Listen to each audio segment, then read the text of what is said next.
Bismillahirrahmanirrahim. Sallallahu ta'ala ala sayyidina Muhammadin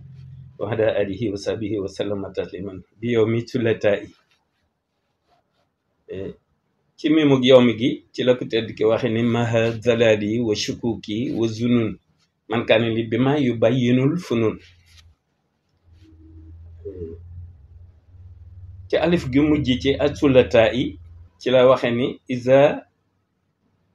madahtul muntaqa allazi sabax tafdiluhu bakal lain wa abaq loolu bisu talaata bi moo tax ma wax ci ñaari bayit yooyu. Bu ngeen gisee nun bu nuy wax nuy bëgg di tegtalu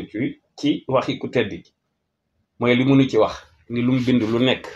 suñu borom daf ko yóbbul aras ak kursi yu ma noppi soppi leen ay jëmm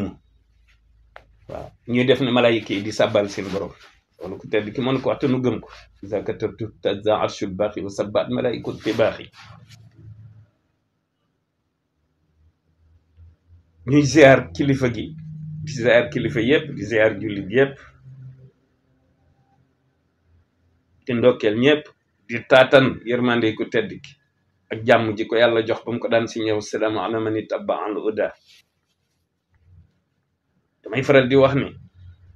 yàlla moo ni ñaan leen ma may leen waaye loolu nu yàlla wax bu nu koy def li gën a wóor mooy ci ñaani na ku tedd ki li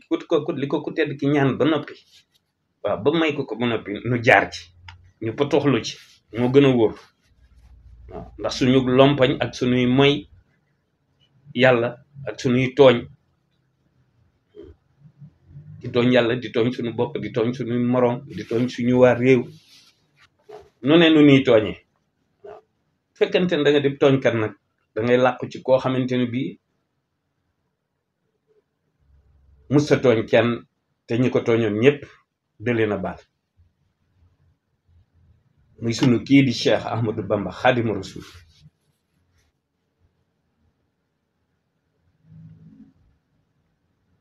weeru koor wax na ci lu nekk shukurul ilahi bil fuadi wal jasad yuslihu ma min umri shaxsi fasud naa ko wax ci benn koor ci at jële ca gannaaw. weeru koor bi di ci sant yàlla di ci jàng alquran di def salawaat yi di julli nee na day defar ak dundu doomu aadama goo xamante ne bi dafa yàq woon daf koy defar mais maye yi nga xam ne moom la ci yàlla yi maye ci teranga day ñeel ki nga xamante ne bi daf ciy sàkku tedd nga teranga daf ko ciy sàkku. nee na alquran ji ñi ciy jàng itam bénéfice bi nga xamante ne bi moom la ci suñu borom di warlul ki nga xamante ne bi day taxaw ci furuud yeeg sunan yi di ko jaare ci alquran di ci dundal weeru koor di woor. nee na bénéfice boobu itam bénéfice la boo xamante ne bi amul fu mu yem du jeex.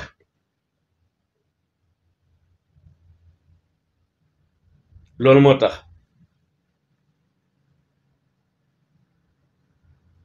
li may wax nii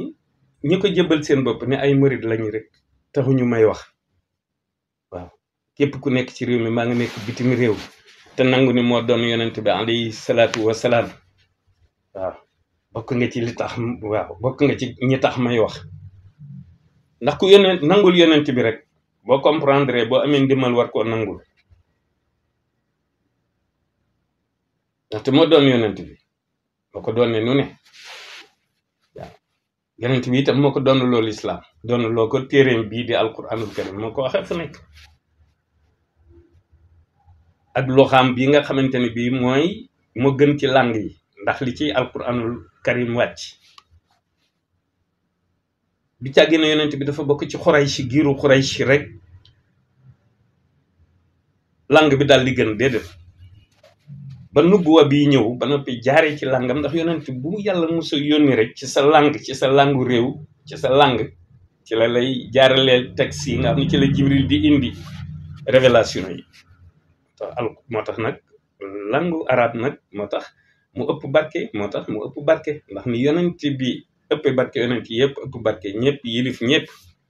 wa ma arsalnaaka illa kaafatan linnaas la ko yàlla wax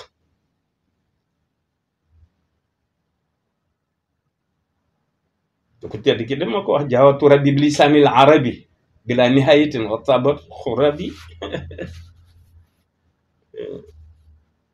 نزع الإسلام عند غربتي لدى الجزائر ننير تربتي نزع نور لساني والكتاب أزمان خدمتي لدى أهل الكتاب loolu kay leer na yooyu waxi ku tedd ki la muy ad diin bi ma leen di wax